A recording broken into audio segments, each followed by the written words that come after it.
شاید برای شما پیش اومده باشه که موقع گیم زدن با دوستاتون بهتون بگن که انمی سمت راستته، چپته، یا بالاست یا پایینه، ولی شما این جهات رو از قبل با صدایی که میشنوید متوجه نشید یا هم به اصطلاح نتونید صدا پا بگیرید.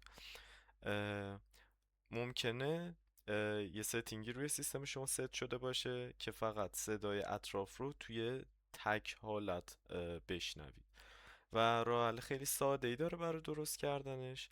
شما وارد ستینگ ویندوزتون میشید و توی این بخش اه، سرچ میکنید مونو آدیو رو کلیک میکنید و اینجا اگر این روشن باشه به این معنیه که صدا رو به صورت تک حالته و یک بعدی به شما ارائه میده سیستم.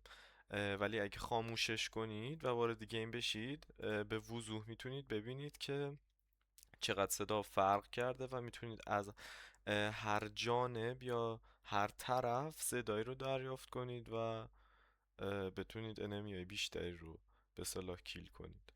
امیدوارم که از این ویدیو خوشتون اومده باشه. اگه این ویدیو براتون کاربردی بود لایک کنید و اگه هم دوست داشتید میتونید چنل من رو داشته باشید با سابسکرایب کردنش.